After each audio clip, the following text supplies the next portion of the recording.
It's always hard to hang up the cleats. You spend so much time and energy and passion getting to that level. I actually did get reached out by the WWE in 2003 or 2004. I knew it. You walk around San Francisco at 260 like that, man. Someone's calling the police on you. I became the president and CEO of the basketball team and moved over to Tokyo. And we basically built an NBA franchise from scratch. And Fathead 2.0, we have some big plans ahead of us. And some of the staff members have been around for 6 or 7 different CEOs. They've had some challenges the last couple of years. Taylor Swift's been our top search term on our website without results. You got to give consumers what they want when they get their Fathead, and whether that's an adult looking to deck out their man cave, or a boy that's 10 years old like my son putting up his Christian McCaffrey decal. Back in the day, they had 150 employees and they had a bunch of inventory. And you pulled the Elon Musk at Fathead. You cut the fat out of the Fathead. Let's go, baby. This is another episode of the Athletes and Assets podcast. I'm your host, Noah Lack. It's about time. Welcome, welcome. Please hit that like, subscribe to the channel. We bring on your favorite athletes to chat about entrepreneurship in the business they're building. Today, oh my goodness, we got a legend in the building, 11-year NFL fullback. We used to work at a hedge fund for another 11 years, is now the CEO at Fathead. Your favorite decal on the planet, especially if you're a sports fan. Yale graduate, former owner of a Japanese basketball team. Chris, what don't you do, man? Thanks so much for joining us. No, it's great to be here. No, I appreciate you having me. Looking forward to the conversation. Chris, let's skip the small talk here. I want to go back in time with you for a sec, okay? It's 2003. The Oakland Raiders are in training camp. I'm looking at a guy. He looks like a WWE wrestler. He's got frosted tips. The hair is spiky. His neck is huge. Giant arms. This guy's name is Chris Hetherington. And one of his teammates at the time was rookie undrafted linebacker Akbar Bia Jamila. And this guy, Akbar, now is the host of American Ninja Warrior, right? So my question to you is, has Akbar recruited you? Because I know you're in shape still. To be a contestant on American Ninja Warrior. Has that ever come across your desk? Oh man, first of all, Akbar is a great guy. I'm really proud of the success he's had post-career. He was a great teammate. I see him every once in a while at some events. I think the better question is my son. I think my son, my 10-year-old, would be better at American Ninja Warrior. Ironically, I know Matt Iceman as well, his co-host. So it's a great show. We're actually looking to do some collaborations with Fathead and American Ninja Warrior, which I think makes a lot of sense on both sides. But yeah, man, I'm getting old, man. I'm almost 52, and so these injuries are starting to pile up. Hey, you never know. Hey, you could with all this Brian Johnson, Andrew Huberman science, man. You don't think you could turn back the clock? That's right. I am a biohacker. I'm into all that stuff in a big way, and I'm the crazy guy that wakes up at 4:30 and cold plunge and sauna and meditate and work out. Oh, you're that guy? I'm that guy, yeah. I feel like I have to be. I feel like entrepreneurship is like being an athlete, and I still treat my body and my brain like a professional athlete, and yeah, it's worked for me, and I feel good, and trying to stay young, man. I got 2 young kids, so I got to be able to run around with them and throw the football and baseball and all that good stuff. Man, 4:30 for a cold plunge. Yeah, I'm all about the recovery and getting up early, but 4:30 is crazy. Yeah, I go to bed, man. I try to go to bed depending how much stuff I have to do and prepare for the next day, but I try to get to bed at a reasonable time, and when that alarm goes off, man, it's not an option. I'm up, so it's good. Yeah, no doubt. We got to turn the clock back a little bit as well. Again, Chris, I'm curious to hear your thoughts on this, because one of your last year with the 49ers, there was a rookie quarterback, Alex Smith.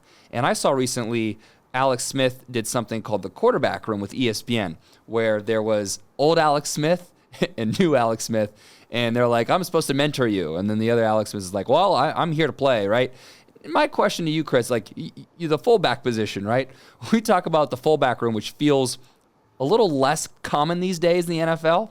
For sure. Is the fullback, word of the wise, basically like, just go find someone every play and hit the shit out of them? Like, how much more advice can you give yourself? Yeah, it was a very humbling experience for me. I was a quarterback in college. I played quarterback at Yale, which is another crazy story. I went to Yale, never played quarterback in my life, and they moved me to quarterback my freshman year. And so, I played all 4 years, and came out as an athlete. Originally went to Cincinnati my rookie year, and then went to Indy midway through the year. But yeah, I mean, look, it's a dying breed. The crazy thing is, and I talk about this often, the NFL, I think, is somewhat of a copycat league. And if you look at the teams that have done well, at least over the last decade, the San Frans and the Baltimores and the New Englands, et cetera, they've used two backs. Even Kansas City uses two backs at times. And so, yeah, you see defensive linemen become fullbacks, and James Devlin was another Ivy League guy, played for the Patriots a long time. He was a DN at Brown. So Juszczyk was a tight end at Harvard. So look, I'm biased. I think it's a great position, but it's basically become like a glorified offensive lineman in the backfield. I was lucky enough to play for Carolina for 3 years, and they used the fullback a lot in the West Coast offense. And I played short yardage and goal line tailback at times. But I think it's an essential position. Unfortunately, the game has become more spread out, and but the key to the game, in my opinion, is controlling the clock and setting up the pass and all that stuff. So I think they should use more fullbacks. It's funny, a kid that used to play fullback for the Dallas Cowboys, he may even still be in the league. He sent around some shirts that said, "Make fullbacks great again." So I sure to wear that T-shirt every once in a while. Nice to know you got some carries though too, right? You didn't just go, you got some touches. Shout out to Carolina for giving the fullback some love. I mean, look, I was an athletic fullback. I played quarterback in college and running back my whole life till I got to college. But, when you get in the league, man, you got to do what you got to do. I turned into, a goon. I was up to 260 at one point in Oakland, and I came into the league at 230. And my kind of weight was determined by what kind of offense we were running. But, look, if you're blocking Bruce Smith and Reggie White coming off the edge, if you're 230, the law of physics is not in your favor, and so you gotta beef up. I feel like the linebackers have gotten smaller and obviously athletic over the last bunch of years because they're covering guys like Travis Kelce and Kittle and all these guys. So you have to be athletic, but. I was blocking LaVon Kirkland, who was a middle linebacker, who was, 280 with incredible feet, playing for the Pittsburgh Steelers. So the game has changed, but yeah, I love the fullback position and certainly follow all the few fullbacks that are still playing in the league. You got up to 260? Oh, yeah. Yeah. I mean, you mentioned a funny story. I actually did get reached out by the WWE in 2000, I knew 2003 or 2004, and my agent wasn't very happy with it, but yeah, it was fun. You mentioned you lived in San Francisco off air. You walk around San Francisco at 260 like that, man. Someone's calling the police on you. Yeah, I've had, it's funny. It's like a joke in my house. I show my kids all the different hairstyles I've had throughout the years, and when I had hair, I was lucky enough to have hair at some point in the past. But yeah, I had the blonde hair, the platinum hair, the flavor saver, the goatee. I had it all, man. It was more of like a character thing, You just it was fun. I had a good time with it. I thought I was looking at John Cena's rival for a second, Roman Reigns. Man, I get that all the time. I literally every time I get in the airport or whatever, people think I'm John Cena. So it's pretty funny. I might be John Cena for Halloween this year, my kids. Yeah, no doubt, no doubt. During your time as John Cena's cousin, no, but during your time in the NFL, like, did you ever did you spend your off days kind of exploring the business side of things, or were you kind of keep them? Back then it was probably more so keep the main thing. But in my experience, Chris, every athlete that I've met, current or retired, that's intersected with Oakland and San Francisco, being a Raider or 49er, has the ecosystem rubbed off on them, right? And so, I'm sure, did that rub off on you being in San Francisco at all? Yeah, I love San Fran. I think it's a shame what's happened to the city in the last several years, but I felt it was a very cultural city. And look, I was lucky enough. My brother, who's almost 10 years older, he's been with Merrill Lynch since 1986 in private wealth, and so I did a couple internships at Merrill Lynch and always paid attention to the markets. I think, look, I look at today's landscape and these athletes. have so much more access to ventures and opportunities, and I think it's amazing.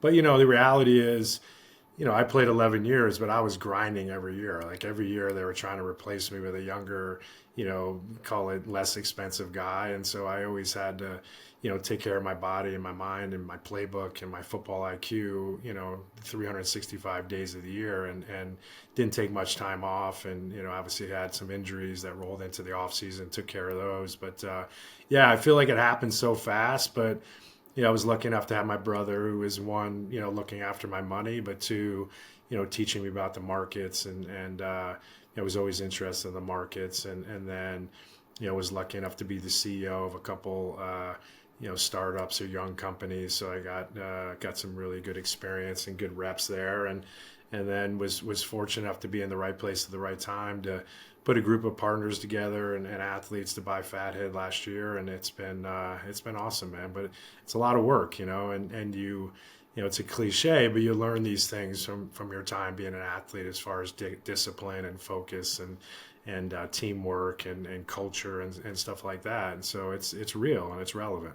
Yeah, no, absolutely. Yeah, I it's when I stopped playing basketball, Chris, it sucked, quite frankly.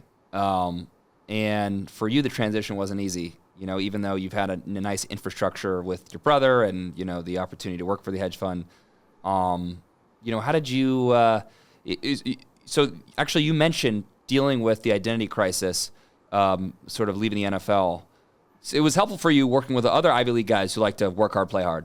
It was. I felt like, look, and I'm saying this in a humble way, I was lucky enough to have a good education to fall back on. I did the executive programs at Harvard and Wharton in my last 2 years in the league, and was able to learn a lot about, venture capital and private equity and stuff like that. And, I interviewed a lot of the big banks in New York and got some, attractive offers. This was in 2008, as you know, which was a very crazy time. And Michael Lurch, who runs the hedge fund called Evolution Capital, it's now Evolution Financial Group. I played football against him in college, and he hired a lot of ex-Ivy League athletes that were, as you mentioned, work hard, play hard. And I felt like I was very lucky to come into a culture and kind of my next locker room, right? And the things you miss about the NFL, you quickly realize that you just can't replace that feeling. You can't replace the feeling of going through the tunnel to screaming fans. And once you accept that and are kind of at peace with that period is over, and you need to find the next thing that you're passionate about and you can excel at is huge. And I was very lucky. I didn't even know what an option was when I joined the hedge fund in 2008. And so I studied night and day, and we was looking at the European markets overnight, and we worked in the Asian markets, so it was a little different hours. But you just, you grind, man, and you learn as fast as you can, and you work twice as hard as the next guy, and you try to get good at what you're doing. And I was lucky enough to have a bunch of different roles at that hedge fund. I was a trader for a couple of years, and then we acquired a professional basketball team in Tokyo, and so I became the president and CEO of the basketball team and moved over to Tokyo. And we basically built an NBA franchise from scratch. And I hired a 4-time NBA coach, Bob Hill. It was amazing. His son, Casey, was our assistant coach. We brought over 5 American players, 9 former NBA cheerleaders. And it was amazing, man. And then about 80% way through our season was that big earthquake and tsunami in 2011, which altered our season. Our kind of thesis was to buy the league and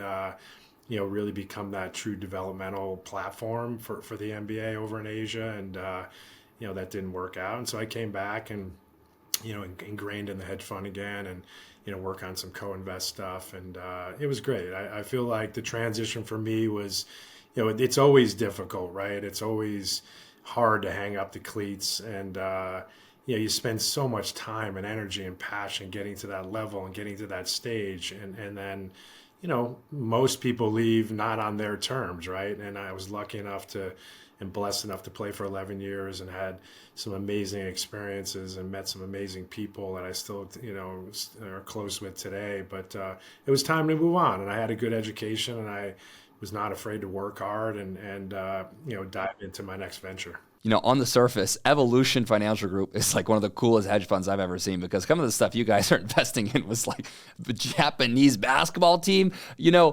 Chris, I don't know if the Japanese thought you were serious when you said, you were actually going to make this into, an NBA style franchise. There may be one thing though that may have tipped the scale. You flying 9 cheerleaders over from the United States to Japan and them seeing those girls in pom-poms, like, okay, maybe these guys are actually serious. Yeah.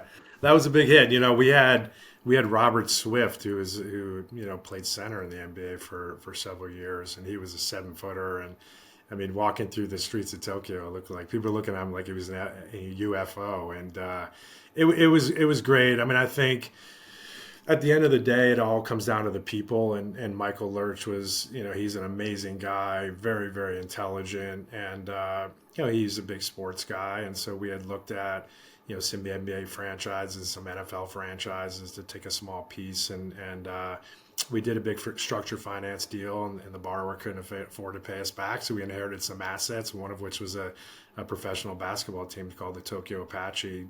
Kobe's dad was the coach before I got there. I didn't retain him, but he was very helpful as an advisor. And yeah, it all comes down to people, and that was a big lesson for me and the businesses I've been involved in. It's all about the people you surround yourself with, and the culture that you develop, and to empower people to do great things. And Michael Lurch was that guy for me, and I learned a lot from him. Well, we got to go and check the Carfax, Chris. But according to our early sources, you are like one of the only professional football players in history to own like a basketball team. Yeah, I think I hadn't played basketball since 8th grade, so it was it's like running any business, right? You in basketball and sports in general, you try to find the best players and have the best people that are running operations and game operations and stuff like that, and just that's the playbook. And I was very lucky, and I learned a lot. I mean, I moved over to Tokyo by myself. I think I was 35 or 36 at the time, and I was single and working 17 hours a day. But I will say Tokyo is one of the most amazing places I've ever been to, and the people are just, and the culture is amazing. And so it was a wonderful experience, and I'm very grateful to have that experience. Do you think you would be a better football owner or basketball NBA owner at this point? I mean, there's nothing like the NFL, right? It's the 900-pound gorilla. And, you're seeing what these teams are trading for, and what the valuations and the TV contracts and the player salaries. I mean, the NFL is where it's at. But I'm a fan of sports in general. I've had some opportunities to collaborate with some teams and owners of basketball and baseball and soccer and stuff like that. I just think sports in general is amazing. I think fandom is amazing, and I'm lucky enough to be in the position that I am at Fathead, and we have a great team and a great company and a great brand, and we're all about celebrating fandom and bringing fans closer to the people they love. 2011, 2012, if you were to go at our place in Houston, Texas, and you look at my wall, there was just like this obscenely giant J.J. Watt sticker you acquired with a group of partners, Fathead. How does it feel just knowing that you're running a very iconic American brand at this moment? It feels great, man. I'm very lucky and very fortunate. And again, it's all about the team. I think, for the first time in my business career, I feel like we were kind of starting on third base, right? The toughest thing is to build a brand, and they've built an incredible brand, and they've been ingrained in culture for going on 18 years now, and we have incredible products, and we have all these licenses with all the major sports leagues and players associations and NASCAR, WWE, and on the entertainment side, Disney, Hasbro, Mattel, Nickelodeon, Star Wars. We have incredible opportunity, and I think the light that went off when I first bought the business. I ordered my son a Christian McCaffrey decal, and the look on his face when he was putting that up was just epic. And he put it up himself, right? Put up himself. He was he's a little maniac, and and that's where, in all honesty, Noah, that's where the opportunity is, right? I think most people 19 and above or 20 and above know what Fathead is, either like you had a Fathead or their buddy had a Fathead, their neighbor had a Fathead, or they wanted a Fathead. And, we have an incredible opportunity to capture that younger demographic and bring it back in culture. We have working on a lot of big things in youth sports, and we just signed a deal with the AYF, which is American Youth Football. They have 30,000 teams globally and several 100,000 cheerleaders and dancers. They have working with Unrivaled Sports, which does Cooperstown, NFL Flag, NBA Junior, right? And we have this custom side of our business, which my son plays all-star baseball, travel baseball, and we made all of his team these custom decals of life-size decals of themselves, and little minis that can send to grandma and grandpa, and it's awesome, man. I think look, I love sports. We are, we're not just a sports company. We have entertainment IP, and we're getting into gaming and music. That's kind of our category expansion plan. But yeah, I feel very, very, very fortunate. We have a lot of work to do to really, drive a lot of growth that's ahead of us, and we want to expand globally and stuff like that. And so I feel very fortunate, and I'm ready to roll up my sleeves and grind with the rest of the team. Fathead's a multi-million-dollar company, iconic brand. How many employees do you guys have? We have 10 employees currently, and a bunch of consultants. We're in the middle of closing a growth capital raise, so we've identified some key A players, additional A players we want to bring in, and we have some incredible partners. As we talked about earlier, Gary V's Vayner Commerce was our partner for a while. We have a great relationship with them, and Gary's an advisor.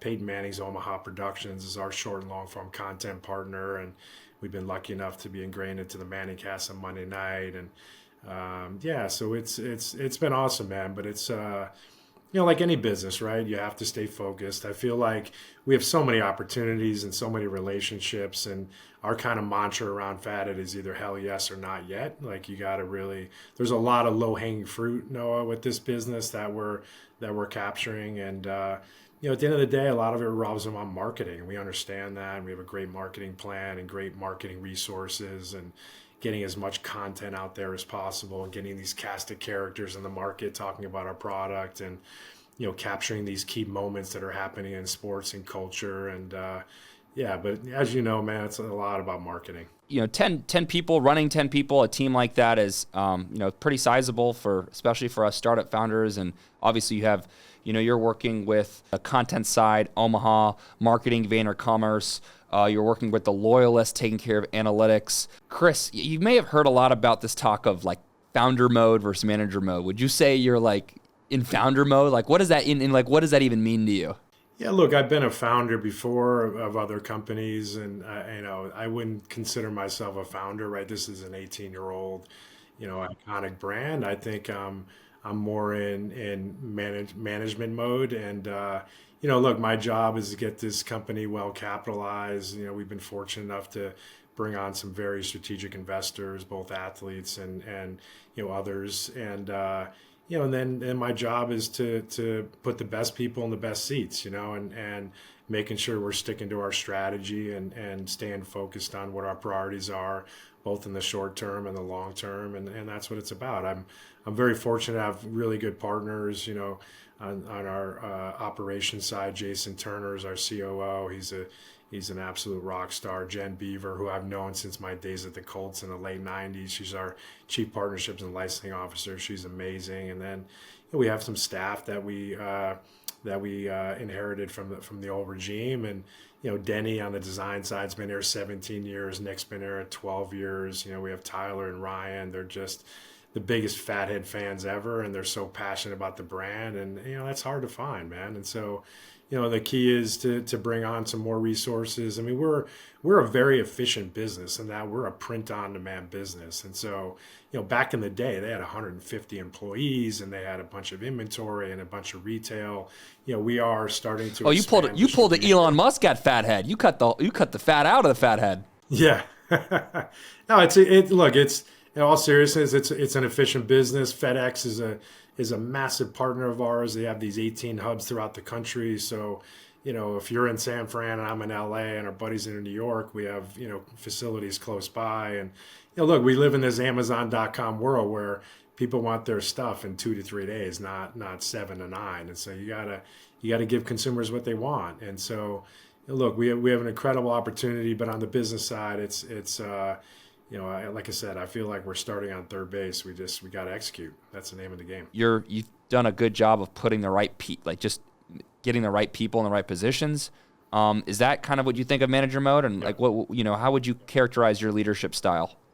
Yeah, look, I've obviously been around a lot of great leaders in my time, and I've learned a lot from, coaches I've had that were, great leaders, and some other coaches that aren't great leaders, and organizations that had good cultures and other organizations that didn't have great cultures. And that's what's key to me. My philosophy on running a business, again, it's all about the people, and it's all about the plan, and it's all about the execution. So yeah, to your point, my job is to make sure we're putting the best people in the best seats, and a lot of it is around sales and marketing, but also operations and finance. We have an incredible CFO, and he's been such a great asset to the team. And we hired a new product team that are, been in this space 30 years, and they're just so experienced, and I trust them, more than you can realize. And now it's all about creative and content and stuff like that. And so, yeah, I think, my kind of philosophy is to be a good leader, and, establish a great culture and surround ourselves with the best people, and then make sure we're waking up every day and beating to the same drum, right? It's kind of cliche with business, but, everybody has to know the vision, and everybody has to buy into the vision. And, I am very confident that our staff is, and look, you got to treat people well, and you got to make sure they know they're appreciated, and they wake up every day wanting to come to work. I mean, that's the key. As the CEO, Chris, how do you know when to hire someone versus giving a current employee more responsibility? Yeah, I think, I've studied this a lot and read a lot of books about it. I think, there's a lot of great companies out there that, kind of promote within.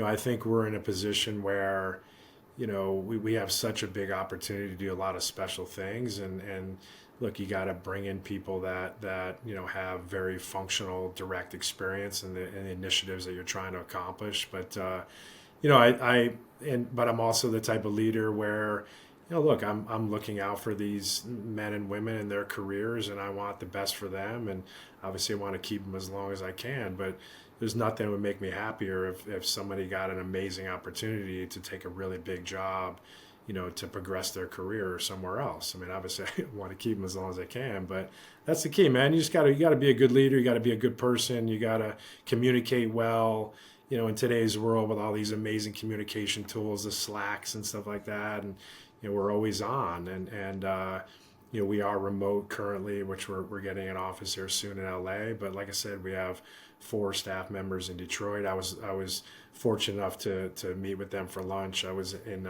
Michigan for a wedding last weekend, and drove up to Ann Arbor, met and had lunch with the team, got to spend time with them, and talk about their families, and do real life stuff. And so I think that's important. And we have a good team. We're going to grow the team. Bring on some more A players, and crush this thing. Like, what's your vetting process if someone's suitable to work for a Chris Hetherington Fathead regime?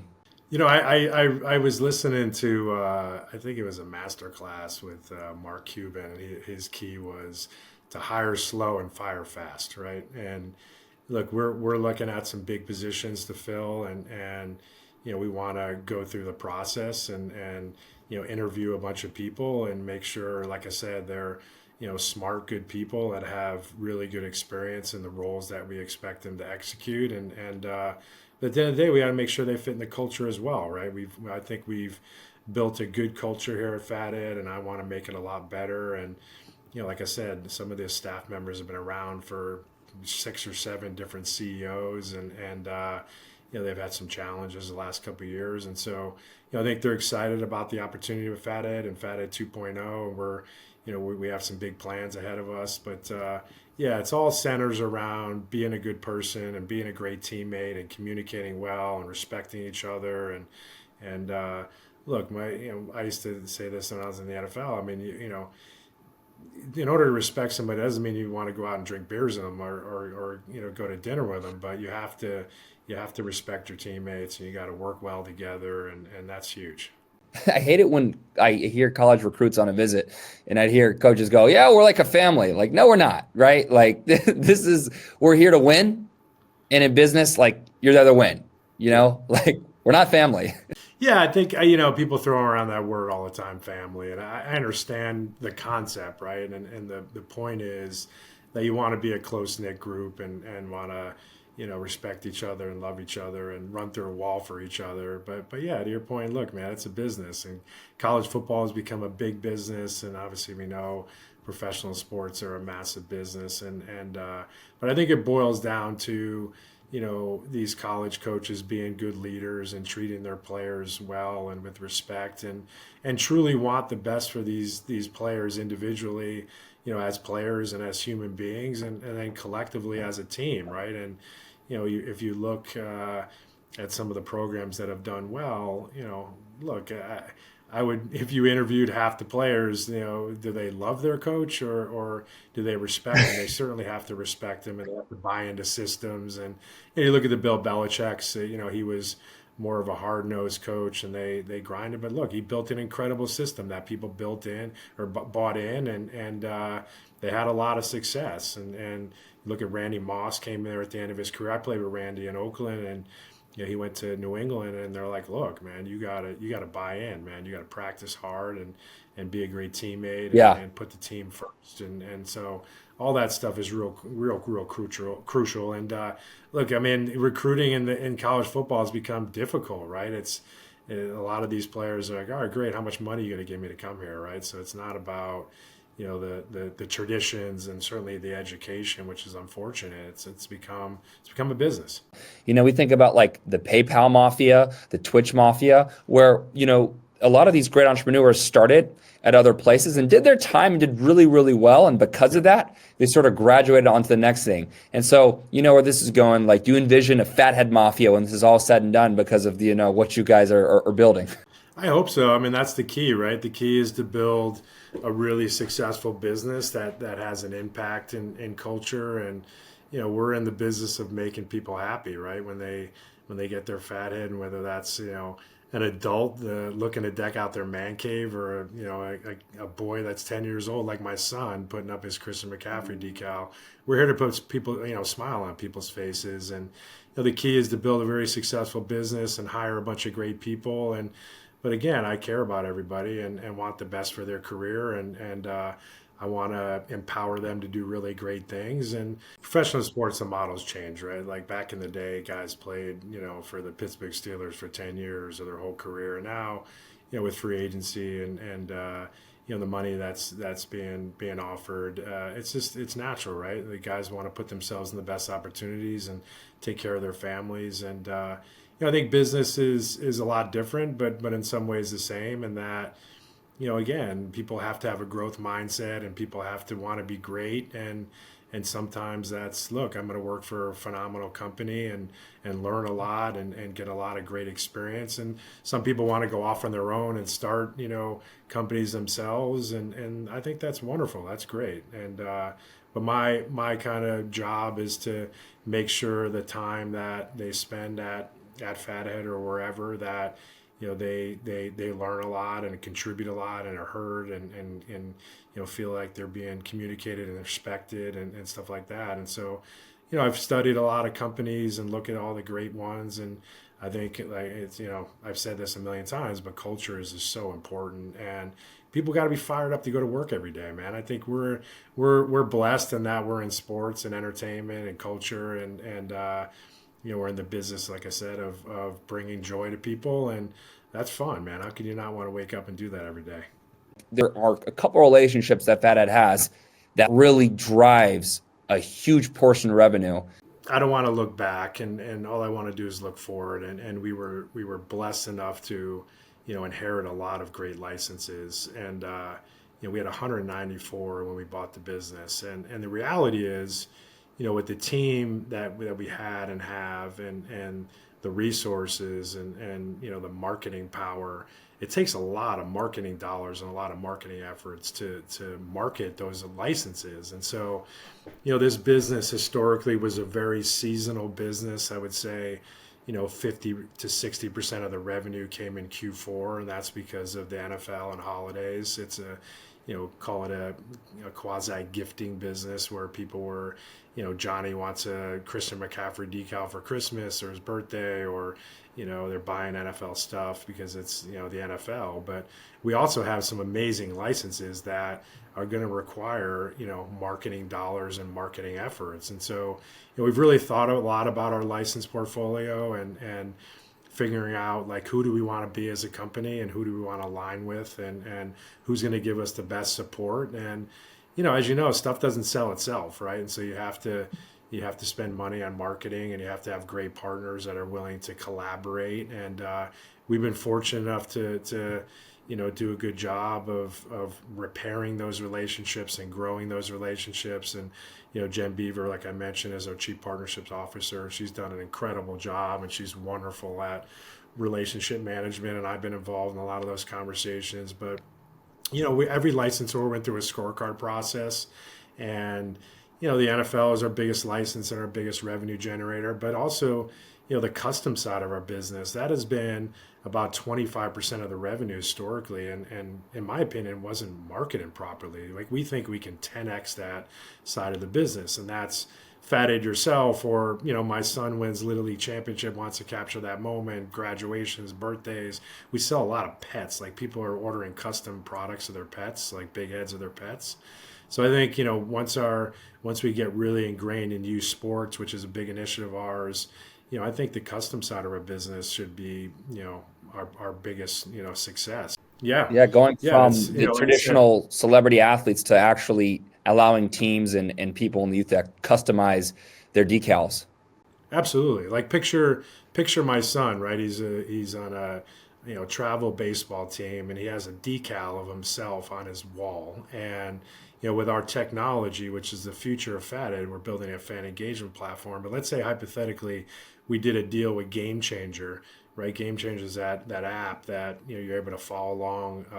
If grandma and grandpa are in Connecticut and they want to follow Jack's game, they log on a Game Changer and they can watch it or listen to it. And so picture my son scanning his decal, and all of a sudden he's able to get his Game Changer stats and highlights and stuff like that. I mean, that's going to be epic. And so, yeah, I think youth sports is big. The custom side of our business is big, but also, we're going to sell a lot of decals. And again, that requires a lot of marketing efforts and marketing partners and influencers and ambassadors and stuff like that. But, we love the category of sports, and we're kind of known for sports. And as I mentioned earlier, Noah, we're getting into some other categories. Gaming is massive.